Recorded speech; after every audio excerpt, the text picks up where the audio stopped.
Pre-warning to said sermon this morning. It's the first time I'm using this.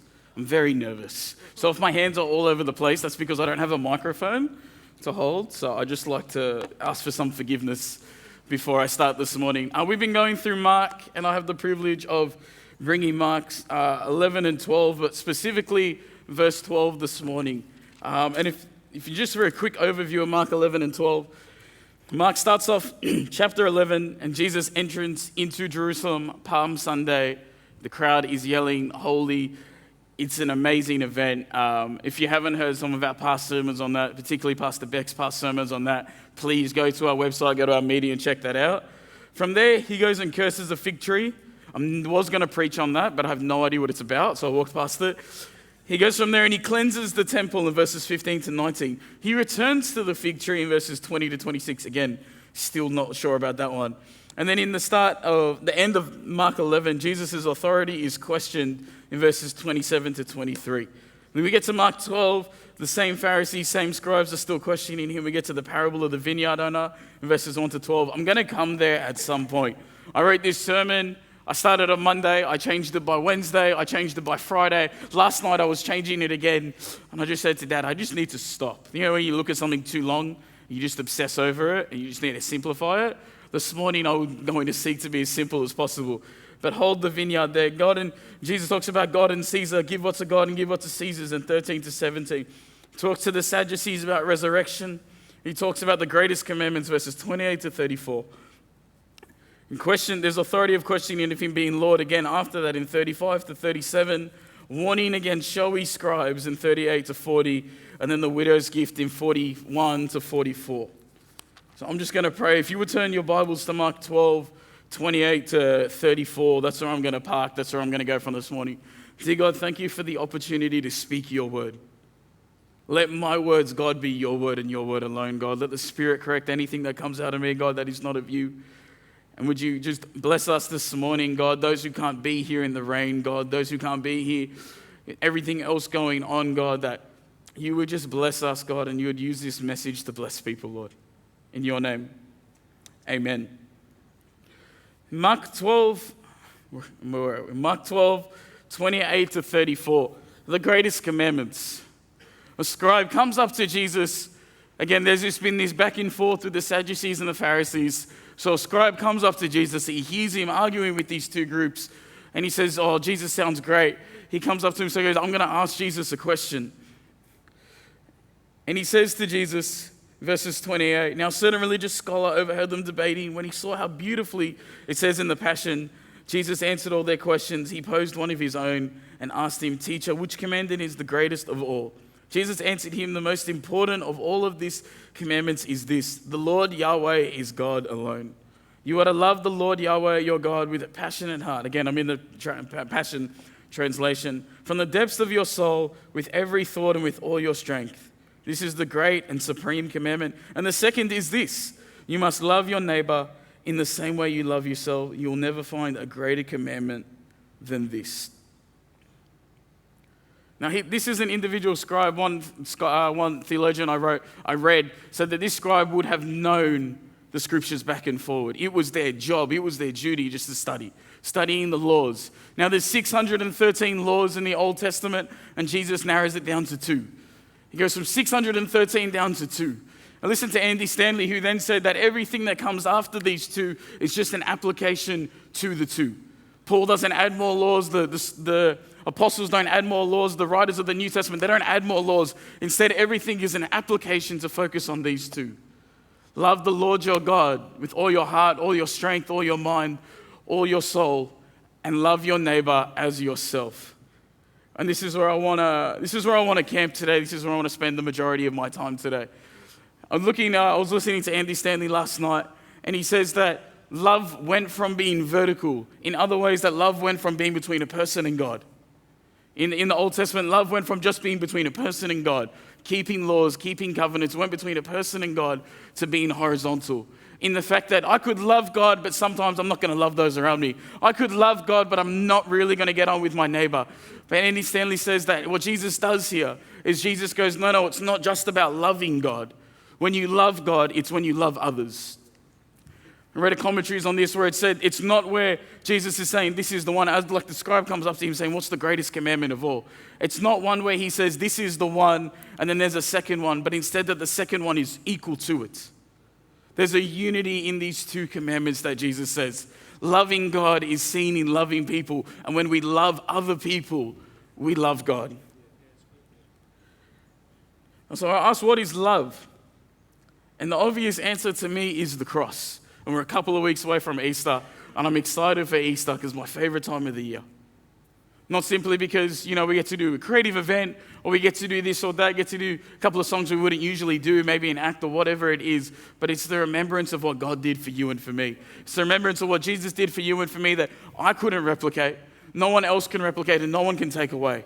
No one can touch the cross. One theologian I read said that to love God in the way defined by the Great Commandment is to seek God for one's sake, to have pleasure in Him, to strive impulsively after Him.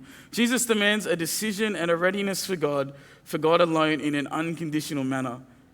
It's not the subject of a legal entanglement. This isn't the subject of fulfilling. This is the subject of doing. This love is an action, right? It's a verb. It's a commandment, it's a will, but it's one that you have to do for yourself. It's not one where I can tick a box and then I can stop and come back the next day. It's not one where I can tick a box and I can love this person and then not that person, but it's a blanket. Love God, love people. Love God, love people. It's a matter of will and action. I spoke to some of the younger youth kids a couple of weeks ago. We were talking on relationships and idols, and I got the younger kids, so I just got to talk on idols. I didn't have to get into the yucky, gooey relationship kind of stuff with them. But we just talked on idols, and I said, what is it that you are making an idol? In the Old Testament, clearly an idol was a physical statue. Maybe something carved, maybe something made, something that people would worship instead of God. Something that people would look to instead of God. But today we can get caught in the same stuff, if I want to put it that way. We can get caught in the same act that we place things in front of God that stop us from loving God. That we create idols even without intending to create idols. And that we stop loving God because we love something else. That we put something in way of God. What are you putting in way of God? And sometimes it's not even something we love. Sometimes it's something we dread. Sometimes it's something that is fearful or confusing or something that's making me anxious that's coming up here. Getting up here this morning was the most anxious I've ever been before a sermon. I'm blaming it on this mic, but I did change my sermon 6 times. I'm still blaming it on this mic. But we can put things in front of God that were never meant to be in front of God. We can put things in front of God that God says, give to me, I will take care of. But rather, instead of giving to God, we turn away and we're just so focused on our problems. The second commandment, it says here, is love yourself. In the first commandment, Jesus quotes Deuteronomy 6, 4 to 5, 5 to 6, 6, 4 to 5, which is the Shema, the central confession of Israel's faith. God is the one. Yahweh is the one. And then what he does is he goes and quotes Leviticus 19:18 by saying, love your neighbor as yourself. But the Old Testament, in Leviticus, the definition for neighbor, as we see in the Passion Translation, it was the one who was around you, the one who was in your tribe in Israel. That's it. If you just take the Israelites and say, that's my neighbor, well, that's easy. They're my people. They may not be from my tribe. They may not be from my family. We may have different duties to do, but they're my people. I can love them. And Jesus says, no, your neighbor is whoever is closest to you. Your neighbor is the one who is not your friend. Specifically the one who probably doesn't even like you. And that's your neighbor. And he changes it from this small bubble of we're just going to love the nation. We're just going to be in the nation. And Jesus says, hold up. If you want to know who your neighbor is everybody. The person you sit to at church, the person you sit next to at work, the person you sit next to on the bus, the one who makes fun of you for being a Christian. I love being called preacher boy now. Because I don't know what that means. I'm like, sure, you can call me that, pastor boy, whatever it is at work. And everybody at work knows me now. They're not fussed. They're like, oh yeah, you do that thing. You pastor, you have another job, right, other than what you do here. You pastor, you do that thing with people. And then when they're like, oh, what do you do? I'm like, oh, I hang out with a bunch of people. I hang out with a bunch of seniors on Thursday. We run some pretty high stakes Uno game while the ladies sit over there and craft, which if I had my choice, I would much rather be knitting and crafting. I feel like I could be more productive. but it's also very fun to watch the men go high stakes. No money involved. No money involved, just pride. I get to hang out. I get to do some pastoral care calls. I get to do some visits. Maybe I get to drop off a meal. And I tell this to people at work, and they're like, oh, that's pretty cool. I'm like, why do you get to do that? I go, well, that's the church. People outside of the church have an idea of what we are. And sometimes because we've let them have that idea of what we are. Because we haven't been able to show them, hey, this is the church. This is what we do. This is what I get to do on a Thursday and a Friday. Everything on a Sunday is just fun. People, for me, is just, that's filling my cup. Some people, it drains their cup. Other people in my household. But for me, it fills my cup. My wife is watching online at work. God bless you and the things you do at the ambulance service.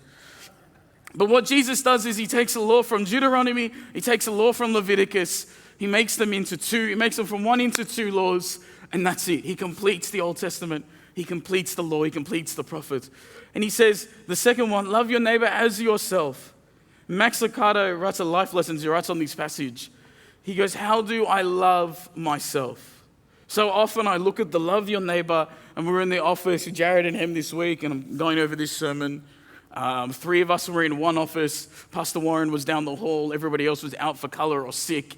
And so I'm talking to these guys being like, what does it mean to love your neighbor as yourself? How do I love myself? How do you love yourself? And if I can be real for a couple of minutes here, I think I've probably sworn the most I've ever sworn in the last year to 2. And the reason is because I've been so angry with myself, or upset with myself, or I've put things on at myself that I'm not swearing at other people, God forbid. I'm not swearing at other people, but I'm swearing at myself. I'm cursing out myself because either I'm not living up to something I've put in place, or I've stuffed up. And what I tend to forget a lot is that there is grace for me, and there is grace for you. And so Max Lucado asked, how do I love myself? And how do I love my neighbor? And again, who is your neighbor? Your neighbor is everybody and anybody. Someone we come into contact with, someone we meet, someone maybe you have a Zoom call with that you've never met, someone that you come into contact with in a retail shop, and they want something and they're not going to get something, but they're going to ask for the manager anyway, and you're going to get the manager because you're not the manager, but you're still going to love them because God says to love them.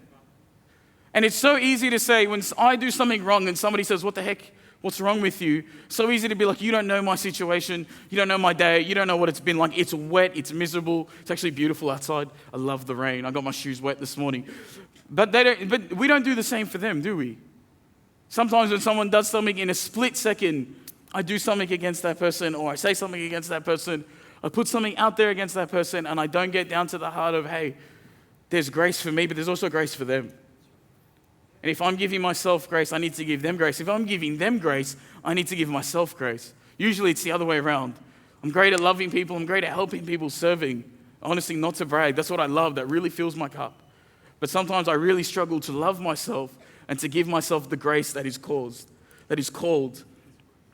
James Edmund, he wrote that the early Christians clearly believed Jesus expanded the idea of neighbor, as I talked about in the New Testament. This is evidence again in Luke 10:25-29 when we get to the Good Samaritan, where Jesus says, your neighbor includes even the despised Samaritans. The neighbor is the one who shows mercy, who loves and shows mercy. There's no commandment greater than these, concludes Jesus, and thus bringing the commandments to love God and neighbor into unity. These are equal laws. You can't have one without the other. I can't love God and live in my own lane. And I can't just despise people and be like, I'll love the ones who I want to love. It's easy to love the ones who I want to love, but when I don't want to love the ones who, even especially the ones who don't love me, for whatever reason that may be. Andy Stanley says, love for God is best illustrated, demonstrated, and authenticated by your love for those who are nothing like you and may not even like you.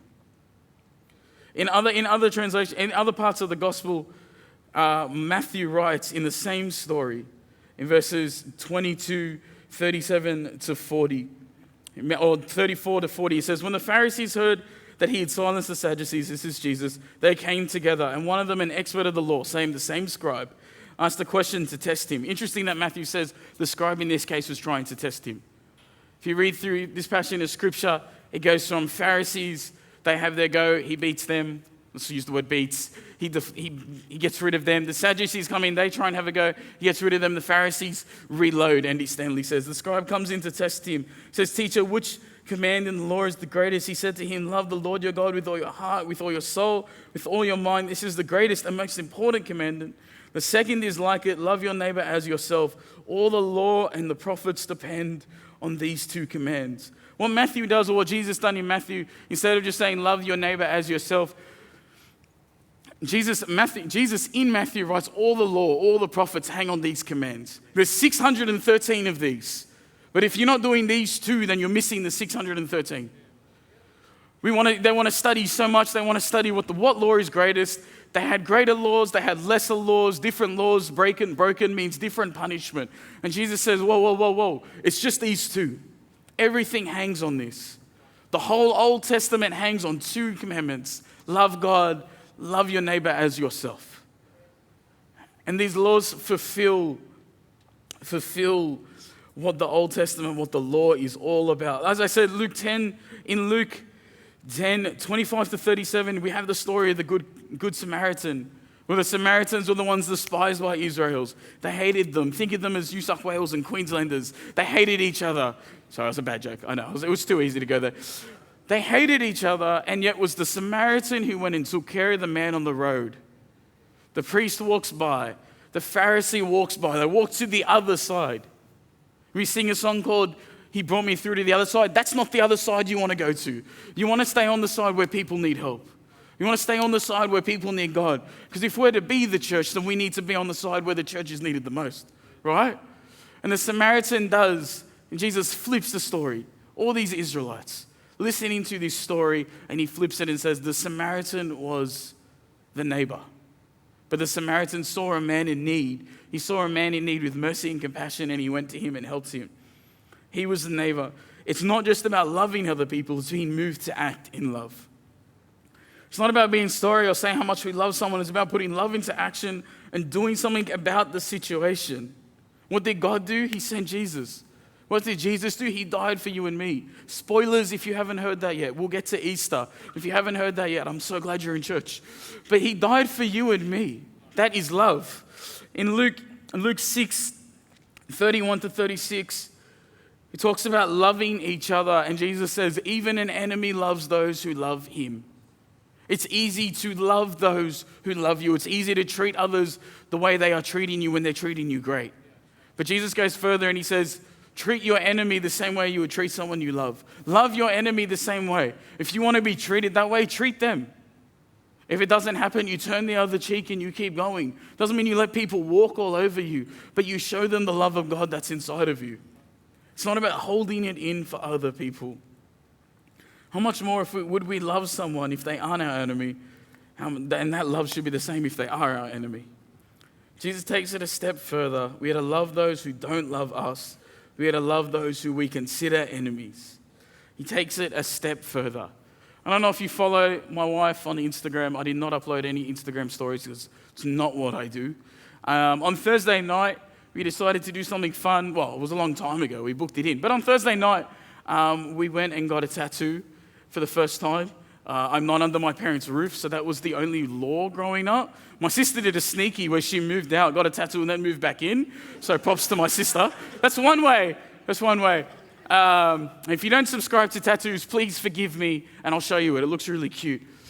But we got this matching tattoo on Steph's ankle. It says to infinity, and on mine it says beyond. I got a planet. She got a rocket ship. I wanted the rocket ship. She really wanted the rocket ship. Therefore, she got a rocket ship. I know. I love Toy Story, so it doesn't bother me. It's not a matching tattoo, so it kind of makes me feel better. But if you look at what Jesus does, Jesus comes, and the Israelites are like, this is the one. The Pharisees and Sadducees don't see it this way. The people are seeing it this way. The more and more he speaks to them, it's like, this is the one, right? He's going to deliver us. He's going to rid us of our enemies. We're going to restore us to our land. We're going to get rid of all these Gentiles. We're finally going to be God's nation collectively again. But Jesus goes beyond. And I just wanted to use the word beyond, hence why I put in my tattoo.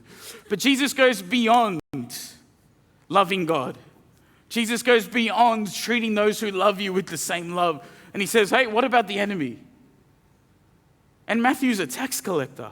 Matthew's writing this in Matthew, and he's a tax collector. And he's the one Jesus is talking about. In the 12, there would have been different characters. They're all different personalities. Matthew is probably more despised than most until Judas does what Judas does. But Matthew's more despised. He's a tax collector. He's sinning against the nation. He's taken from the nation and giving to the Romans. And Jesus says, who's your enemy? And if I had a list, I could write down everybody I loved. It's a long list. A lot of you make it. All of you will make it. Actually, say myself there. All of you make that list. But have you ever written down people you don't love? Subconsciously, in your heart, somebody who wrongs you and you're like, I'm done. The waiter who brings you the wrong food, I'm done. The one who did my coffee terribly this morning, they're done, they're dead to me. Have you ever used that term, you're dead to me? What a terrible term. And Jesus goes beyond anything the people would have seen. He goes and he says, love your God. And they're like, yes, great, we can love God, that's it. And he goes, hey, and love your neighbor as yourself. And oh, your neighbor, that's everybody. Your neighbor, that's the Roman soldiers who pester you. That's the tax collector who takes your money. That's the people who you're living in a Gentile city that they're worshiping some other cult, they're worshiping some other God. They're not following the way. You're to go and love them. Because Christianity expanded and completed the Old Testament. And Jesus said, go into the world. Doesn't say go into where the Jewish communities are. Doesn't say just go into the synagogue. Go into the world. Go into the forums. Go into every major marketplace in the known world and go and preach the gospel. John 13:34-35 says, a new commandment I give to you, that you love one another just as I have loved you. You are to also love one another. By this, all people will know that you are my disciples if you have love for one another. And it's clear that people at work, they know what I do. They know who I am. They know that my father's a preacher. They know I sometimes preach, but they just call me preacher boy because it makes more sense. It's just easier for them to realize, put it in a bucket or box. Sorry, this is who he is. But the way way people outside the church know who we are is our love for them. If I don't have love for people at work, how are they meant to know? And if all they know is that I'm a preacher boy, that I already go to church, but I don't have love for them, well, then that's what their idea of who a Christian is, right? People can make up their minds about you before they've met you based on whether they know you go to church or not. Sometimes that's enough for society to box us in, to put us into a way. But the way to break that box is not to force something down their throats, but to live in love. The way to break that box is to live the way Jesus has called us to live, is to live the way Jesus lived. They will know you are my disciples by the way you love one another. We're called to love God. We're called to love one another. We're called to love those who aren't Christian. We're called to love ourselves. Love is how we speak about one another. It's how we treat one another. It's how we honor one another. It's how we show kindness and goodness. It's how we serve. It's how Jesus would treat people. If you want to know how to love someone, how would Jesus treat them? If you want to know how to walk through something with someone, how would Jesus walk it through with them? Sometimes being available is the best gift we can be to other people around us. Sometimes showing love and being love is the best gift to open pathways into conversations. To open many pathways at work after being there on and off for 4 or 5 years, just to say, that sucks. Do you mind if I pray for you? That sucks. Well, what do you do about it? Well, this is what I do about it. It's simply about being there for one another. Andy Stanley says that in Jesus chopping down the laws from 613, or completing them rather into 2, it's far less complicated, but it's far more demanding. It's as simple, love God, love one another. Dave Adamson put out a quote yesterday, actually, that Dad sends to me. And I really think Dad is like my Holy Spirit on earth, because Dad just sends things when I'm preaching, when something's going on, just Instagram messages left and right, and he just knows how to keep me on track. Dave Adamson says, we love God when we love other people, full stop. There's no ifs and buts, there's no, but what about this, but what about that? It's we love God when we love other people. Foursquare USA quote from the other week says, from the neighborhood to the nations, how is God calling you to share his love? How is God calling you to share his love? And at the end of the day, we just got to bring it back to who's in my life that I can love. And without the caveat being everybody, that's the obvious answer. Who in my life needs the love of Jesus? Who in your life needs the love of Jesus? We've had a young man living in our house for the past 2 weeks, a young Englishman, one of Steph's good friends from work. It was a boyfriend. They split up, and he has struggled to find a place to stay, so now he's living with us. I said to Steph, this wasn't in the plan 2 weeks ago. I didn't imagine when we sat down for the year and we wrote out what our financial goals are, what we're going to save towards, what we're going to do, what we're going to spend on. I didn't imagine a young English person living in third room would be my plan. It wasn't on my quota. But sometimes God throws something your way that you just put your hand up and say, yeah, I'm here. Sometimes we just had to say, Steph said, do we just offer him a room? We offer him a room. If he ends up staying, we come to a money agreement. If he ends up finding a place, then great. But all we can do is be available and be willing and be helpful to someone who, they're not completely foreign, but this isn't their home country. They don't have family here. They don't have anywhere to stay. And that's honestly not to toot our own horns, but there are moments in life where people have stood up for me and said, yeah, I can do that for you. Yeah, I can be there for you. Yeah, I can show you love, maybe when I don't deserve it. Maybe when I demand it instead of asking for it. And Grace says, you know what? Grace says, I'm going to go with it even though you've demanded something you don't deserve. There are times and there are places and there are people who have loved us when we did not deserve love. There are people who have loved me when I did not deserve love. And that doesn't make me any worse or them any better, but it simply just says, hey, at the end of the day, love God, love people. It sucks, right? It sucks. I don't always want to love people. I'm a very people person. I don't always want to love people, but I bring it down to love God, love people. On this, the prophets and the OTs completed. The law is fulfilled, Jesus says. The church is called to be active in and around the community. We're not called to be reactive when something unexpected comes our way. Rather, we're called to be doers of the gospel, responders of the gospel, to respond in love and not react.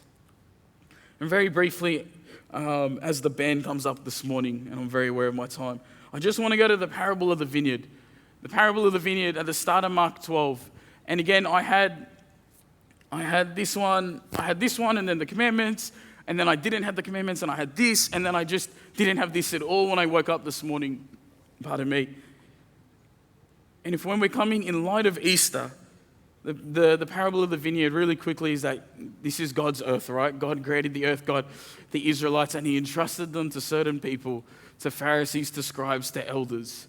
And it says when God being the owner of the vineyard, sent people to harvest, the prophets essentially in this analogy, they were sent away beaten, they were sent away mocked, and in some cases they were sent away killed. And so the owner says, surely I will send my son.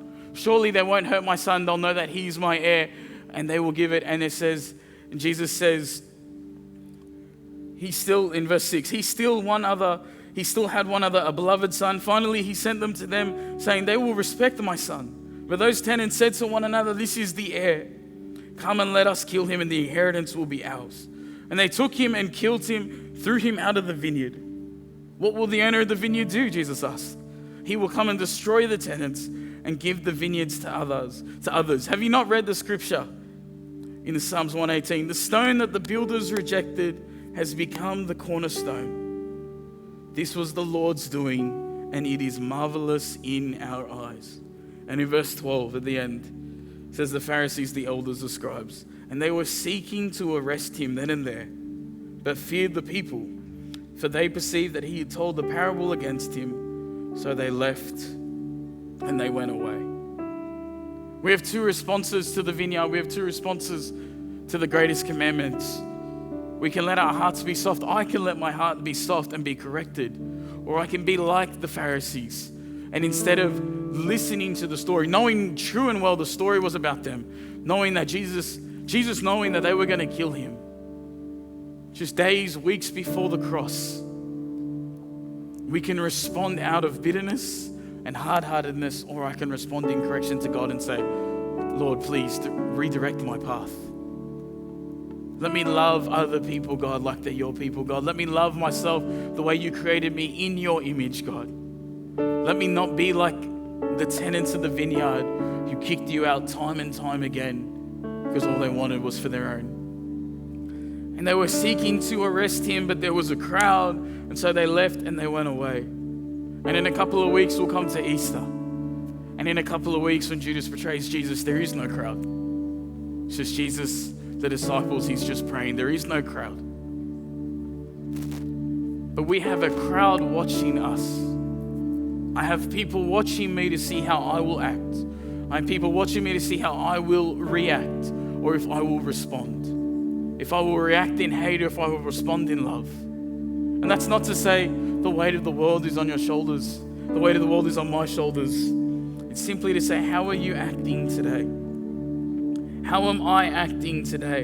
Are we loving the way Jesus said we are to love? Are we loving the way we want to be loved or treated? Or are we loving others regardless? Are we loving others because that's what God said to do? In 1 Corinthians 13, you can find the meaning for love. You can find that God is love. And you can look at that. I dare you to put that up against anybody that you don't love, anybody that you want to do, the things you want to do opposite to loving someone, and just take 1 Corinthians 13. Love is patient. Love is kind. It doesn't envy. It doesn't boast. It doesn't want. It forgives. It doesn't hold on to unforgiveness. Put it up against the people. If you've got a list, and if you've got a list of people you don't like, I hope that's because you're praying for them, not because they're on your dead to me list. But if you've got a list, go and speak 1 Corinthians 13 over them. You've got family members, you've got friends, go and speak 1 Corinthians 13 over them. For those watching online, go and speak 1 Corinthians 13 over them. And as we come to communion, in 1 John 4, 19 and 21, we love because he first loved us. We love because he first loved us. If anyone says, I love God and hates his brother, he is a liar. For he who does not love his brother whom he has seen cannot love God whom he has not seen. And the commandment we have from him, whoever loves God must also love his brother, his sister, his neighbor. Who is your neighbor this morning? Who's the neighbor who loves you? Who's the neighbor who you don't love? Who's the neighbor you haven't seen in years, regardless of COVID? It's easy to put COVID into a light to say, oh man, I really wish I could go overseas. And I really do wish I could go overseas because I want to see my brother. I want to see my nephew. I want to see my sister-in-law. But who have we let slip away, or who have we pushed away, saying that we've let slip away and said, I'm blaming it on COVID. I'm blaming it on the weather. I can't see that person. I can't talk to that person. God forbid somebody invented a phone. God forbid somebody invented Zoom. The worst case you could do and the best cases you could do, you could pray for somebody. It just starts with prayer. It just starts with prayer. And in 1 John, just before I end, before I go into communion, I know I've been talking a lot. In 1 John 3:16, not John 3:16, but that's a good one. You can go there as well. 1 John 3:16, by this we know love, that he laid down his life for us, and we ought to lay down our lives for our brothers. By this we know love. It's not because I've said something. It's not because I can show somebody I love them. It's not some fairy tale type of love. It's not some gooey, yucky teenager type of love. By this we know love because he loved me first. By this I know love because he loved me when I didn't deserve love. He loved me when I stuffed up, when I cursed at myself, when I couldn't get it right. And sometimes he's not even asking me to get it right. He's just saying, hey, come to me. But instead I put idols, I put expectations, I put doubts, I put anxiety, I put worries, I put financial struggles, I put whatever it is. And you have your own box to fill in. Whatever it is, do you put in front of God instead of taking to God? Do I put the people who mock me and tease me for being a Christian in front of God, or do I put them on your dead to me list? Because if I didn't deserve love, but God gave it to me still, then he wants to give it to them. If you want to stand with your communion this morning.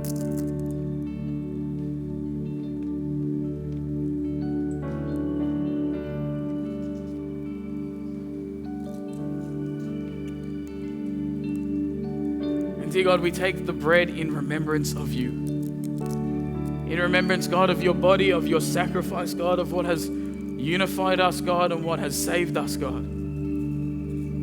And we take your bread as your body.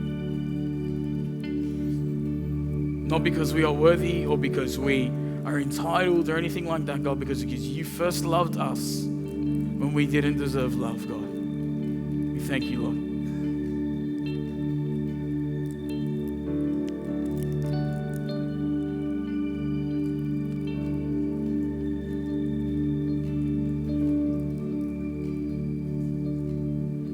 And dear God, we bring forth the cup, the blood that was shed to wipe us clean, God. May we not just hold on to salvation for us, God. May we not just hold on to forgiveness and grace for ourselves, God. May we give it to ourselves, God, and may we give it to others. May we love, God, the way you have called us to, not the way society depicts. May we love unconditionally, God. May we love unfair. May we love when it seems wrong and when it seems right. Would we just love the way you have loved us, God? We thank you for your blood. We thank you for the cross in your name. Amen. Pastor Warren's just going to come